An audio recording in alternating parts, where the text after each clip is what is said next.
Welcome to Sevilla, Spain. Yay! We have finally made it here to the capital of the Andalusia region here in the south of Spain, and we have once again given ourselves 2 days to explore. The goal is to walk around and see the sights, maybe relax a little bit, and just get to know Sevilla in the next 2 days. If you've been following along, we've been here in Spain for 2 weeks now in a series we're calling Spain by Train, and this is actually our very last stop before we take a bullet train back to Barcelona. So without further ado, let's get going. Woo, woo, woo.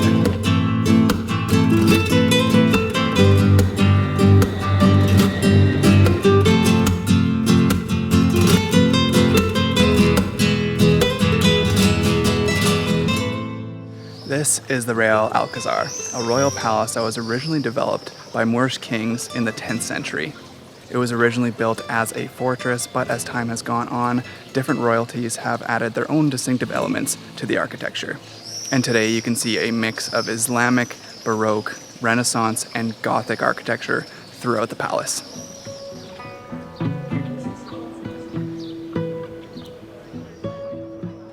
What I think is one of the coolest things about this palace is it is still used when the royals visit Sevilla, which makes it one of the oldest palaces in the world that is still in use today.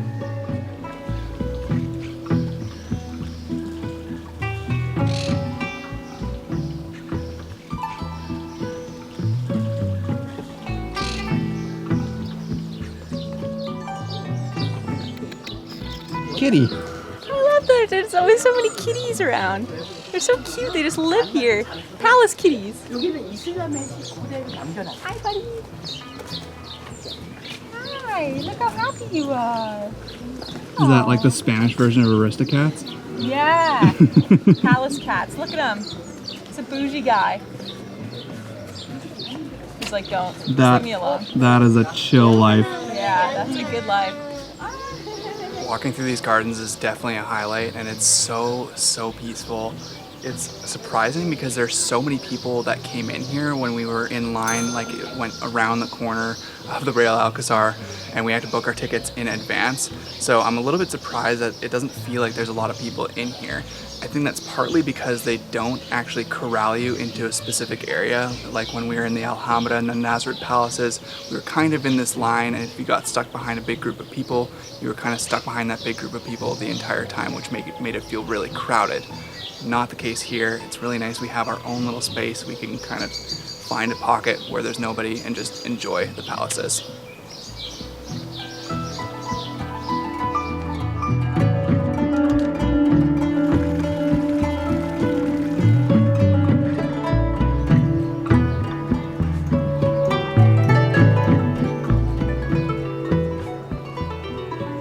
Okay, so we walked through this maze garden sort of as a joke.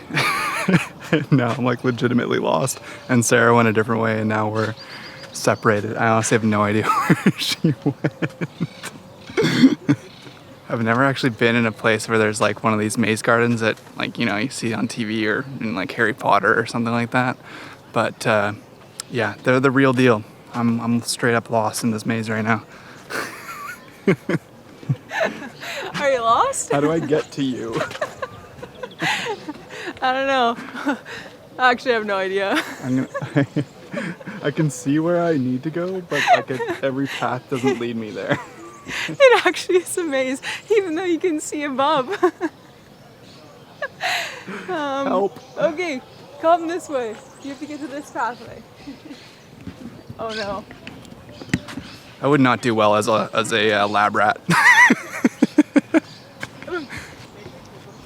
Boo! Hey, there you are. Now how do we get out? No, it's the same way you came. Come on. What are we doing here? You're crazy, lady.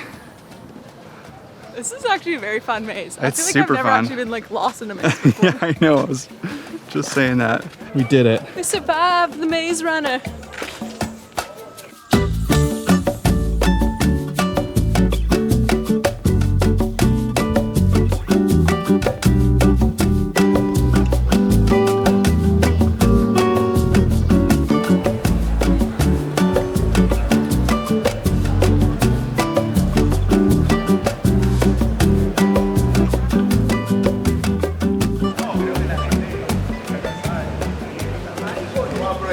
Ese have made it to the Barrio de Santa Cruz, and this is one of the most popular neighborhoods here in Sevilla. It has really whitewashed buildings and kind of a maze-like feel. We were told that this is like one of the places we absolutely needed to come. But we also just took a full advantage of our Spanish siesta. We are loving that aspect here in Sevilla. Everything kind of closes down around 3 o'clock. It's the heat of the day, so it's kind of perfect. Everybody just sort of goes home, relaxes. So that's what we've been doing. But now we're back here. But I've been noticing that you have been checking out this backpack all day. Now, this is the Limitless backpack from Graphene X, and they sent it to us a few months ago and now are sponsoring this video. But we've been using this basically this whole time that we've been traveling for the last 4 months throughout Southeast Asia and now here in Europe. I've mostly just been using this as my travel day backpack just because it's so slim and it has so many different pockets, but I've been using it as my everyday backpack here in Europe, and it has totally held up for the exact same reasons, because I have so many different pockets. I have one for my tripod, one for my water bottle, I have 2 middle pockets. It carries pretty much anything that we would need for the day. This backpack is only one of Graphene X's many products, from clothing to gear, and it's all made with an advanced technology that incorporates graphene, which makes all of their products versatile, durable, and able to withstand extreme environments. I'm honestly just so impressed with the technology in these products. I've been using this backpack this whole time and have not washed it, and it doesn't stink, and it pretty much looks exactly the same as the day that I got it. If you're looking for high quality products for travel or for everyday use, then you should definitely check out Graphene X. Yeah, it smells normal. Doesn't stink at all. Shocking, really. It's actually so shocking. You've been so sweaty. So sweaty, you guys. So sweaty.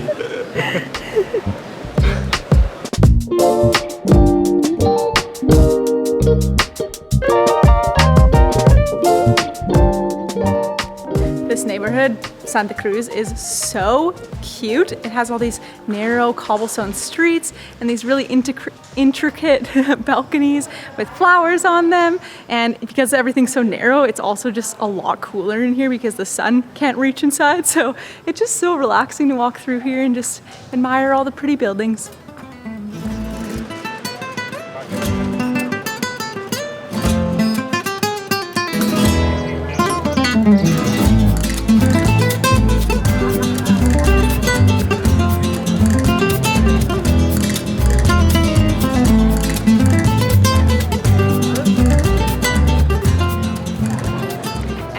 Visit Sevilla without visiting Plaza de España.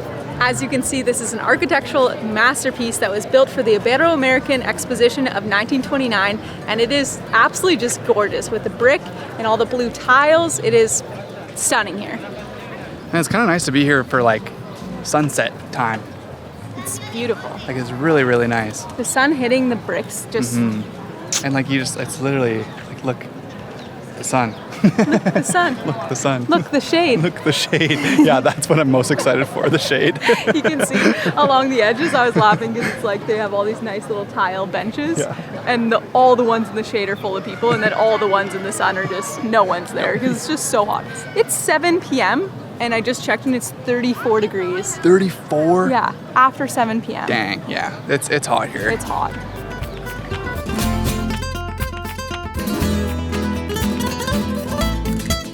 Plaza de España was built as a symbol of Spain's cultural and historical heritage. The semicircular shape of the plaza is meant to symbolize Spain embracing its former American colonies, and these 48 alcoves that surround the plaza all symbolize different provinces here in Spain, and we are sitting one in right now. This is the Barcelona one, and it has a depiction of history. Not exactly sure what is going on here, but it also has a map in each one as well. It's honestly so beautiful. All of these little alcoves look completely different, but also just so nice and colorful, and all the tiles are awesome. I can't believe that Spain has 48 provinces. Why? Like, Canada is so much bigger, and we only have 10 and 3 territories. Yeah, that's actually a really good point. Like 48, that's actually so many. And from what we've seen so far is everyone you kind of go to has like very different vibes and food and language and everything, but that blows my mind. 48 is a lot. Yeah, it is really cool. It always surprises me how different the culture is in each place here in Spain. Should we go on a little boat like we did in BGC in the Philippines? So it looks like we gotta row them ourselves. I don't think that would go that well. I could row. Looks like a little bit of a struggle.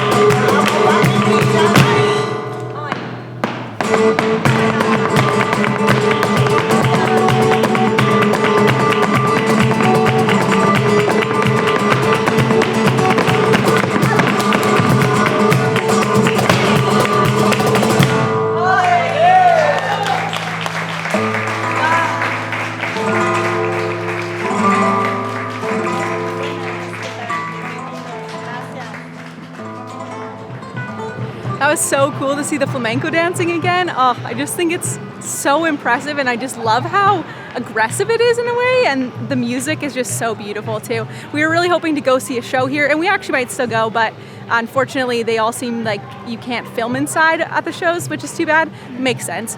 But it is definitely the thing to do here in Sevilla as well. Thankfully we got to go in Granada if you watched that video. But yeah, just so incredible. I'm always so impressed by those dancers and the musicians.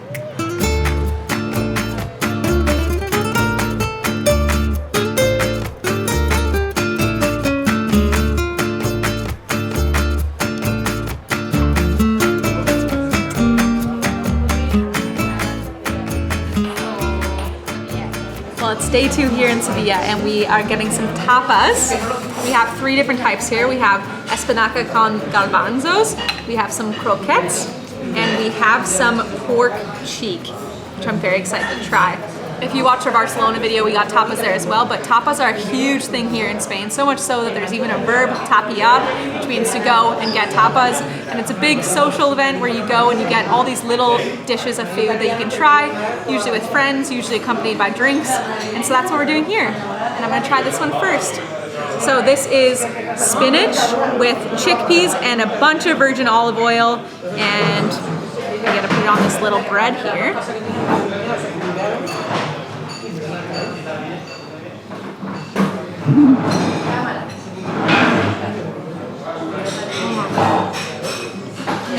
How is it?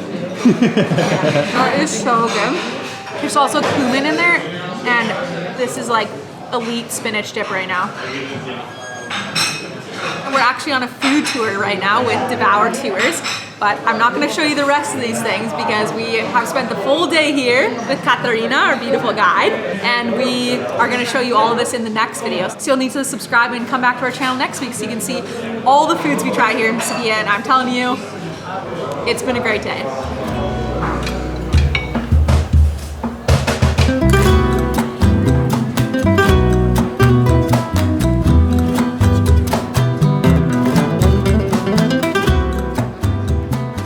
I think one of my favorite parts about Sevilla so far has been how walkable it is. It's really easy to get like literally anywhere. We haven't even gone any sort of transportation. We haven't taken a metro. We haven't taken a taxi or anything. We even walked from the train station to the place that we're staying. But it's just a testament to like how close everything is. We're now in the plaza where the Cathedral of Sevilla is, but right beside it is where the Real Alcazar was. Plaza de España was also super close. But it's just really nice to be in a place where you can just walk, just get to see the beauty of this very historical and beautiful city.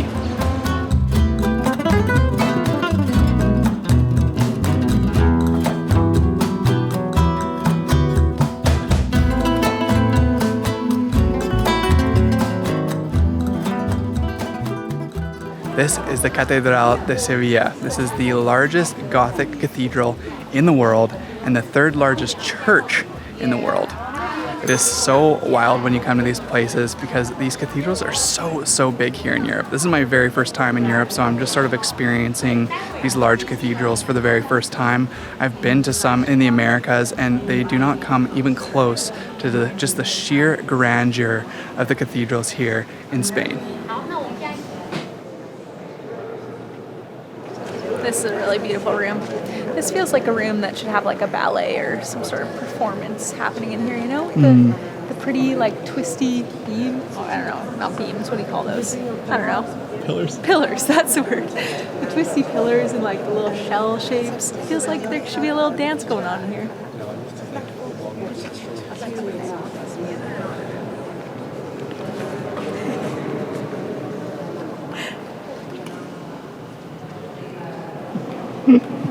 That's such a funny angle. This cathedral is also the resting place of Christopher Columbus, or so they say. There's some people in the Dominican Republic that might argue otherwise, but there's a little bit of a discrepancy of whether it's Christopher Columbus or his son, but regardless, there is a Columbus buried here. And this church is just massive, as Eric said, and it is really beautiful. You can't help but walk through it and just be amazed at the artistry and the architecture of it, and all the different rooms have kind of a different design, and it really is just so beautiful looking at all the intricate details of that. That's always just my favorite part about going to cathedrals, is just seeing the artwork in there. Sevilla is a very old city, and it was controlled by different empires throughout time. And you can see proof of this within the Giralda. There are these large Roman bricks on the bottom, and you can see it eventually changed to a more Islamic architecture for when the Moors took over. And then once the Catholics in Spain took Sevilla back from the Moors, you can see they added this bell tower and sort of different architecture at the top just to add to the church. The tower is over 100 meters tall. You can climb it, but I'm really glad we didn't because it's still super hot. I'd probably just even be more sweaty than I already am.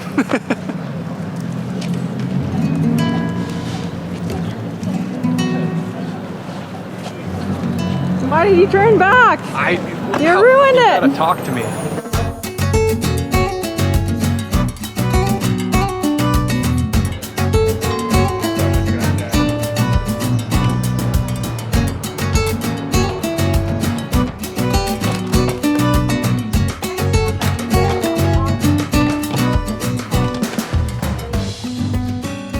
Well, sadly, that's the end of our time in Sevilla already. Crazy, and that means it's the end of our time in Spain. Yeah, that was our last stop. We're actually on a bullet train to Barcelona right now. We're making a video about this, so make sure you subscribe if you want to see it. And don't forget to watch our food tour next week. But wow, we have just, absolutely loved our time here in Spain. Yeah, it's been really, really fun. 2 weeks was an absolute whirlwind. I would have loved to have more time. But I am so tired. So tired. There's a reason we don't typically travel like this. This is the fastest we've ever moved through a country, and we're remembering why we always slow travel, because we are both exhausted. Having 2 to 3 days in a place is just not enough time. But it's been really fun to be here in Spain, a first European country for both of us together, and it's been really, really fun. So thanks so much for watching the series. And you sound like you're ending the series, but we have 2 more videos, so. Yeah, I know, it just feels weird because like we're leaving. I don't know. Feels strange. But anyways, we'll see you in the next one, whatever that looks like. Yeah, that's right. Bye. Yeah, really early. Wait, man. Cutie. Ooh, the sun looks real nice like this. I feel like an angel? More or less. Oh. No. More or less. Más o menos. Okay. And then once the Catholics in Spain took over, you can see on the very top, they added this bell tower to the church. Lots of people here. They like to walk right in front of the camera. It's fun. Do they? Yeah. They don't like to walk into us at all.